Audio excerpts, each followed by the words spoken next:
Hello, everybody. Good morning. Thank you for tuning back into Local Boy Podcast. This is Jonah here. Today we'll be talking about a touchy and a critical situation a lot of people go through, and it's isolation. Whether it's loneliness, being cut off with others, or extreme cases where people grow up without social contact. Isolation can have a serious effect on mental health. I'm here with Dallas Coburn today, and we'll be wrapping it up about this. Say what's up, Dallas. Hi guys, Dallas here. Thank you, Jonah, for having me on your podcast. Yeah, so isolation is actually a really interesting topic. It shows how much humans really depend on each other. Whether it's our brains, our emotional well being, they develop through social interaction. So when we go without it, people have struggles. They feel abnormal, they don't develop normal languages, emotions, even relationships. Exactly. One of the most famous examples of extreme isolation is the case of Jeannie Wiley. This is a real touchy one, but Jeannie Wiley was discovered in California in 1970 when she was 13 years old. For most of her childhood, she had been locked up in a small room by her father and barely allowed to interact with anybody. Right. And because of that, because of being isolated for so long, she couldn't speak or communicate normally when she was found. She didn't know how to interact with others. She was restrained for years and she was just underdeveloped generally, physically, mentally. Scientists studied her case. They wanted to understand how social isolation affects development and language, which is pretty sad that they treated her like she was a case. After years of therapy, she never developed normal grammar or communication skills.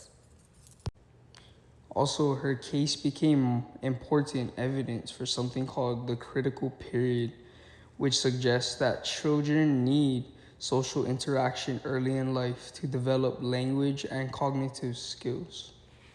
Yeah, exactly. Without those interactions from a young age, starting from a young age, the brain misses key developmental windows. Jeannie's situation showed how devastating long term isolation can be for mental development, especially starting from a young age. Yeah, and it's crazy how many cases there are. Another historical case was the Victor of Aveyron, also known as the Wild Boy of Aveyron. He was found in France around the year 1800 after apparently living alone in the wilderness for years. I remember this case. When Victor was discovered, he was similar to Jeannie Wiley. No language skills, except he behaved more like an animal than a person. This doctor named Jean Marc tried to teach him language, social behavior, and while Victor learned some basic skills, he never fully developed normal speech or social abilities, just like Jeannie Wiley.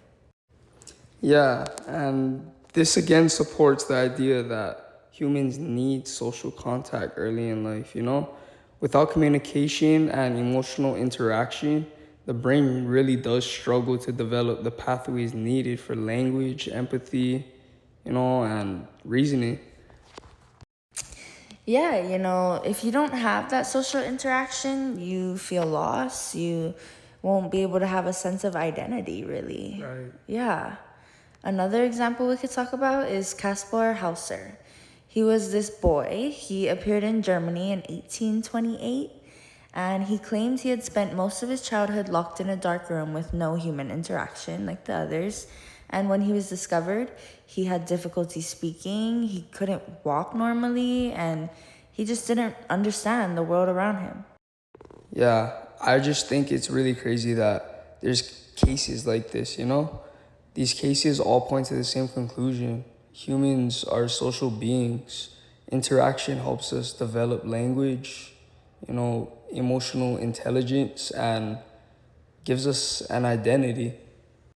Yeah, exactly that. Social relationships, or at least I can vouch for this, But my relationships in my life, they reduce my stress. They keep me sane and they help me to feel connected and supported.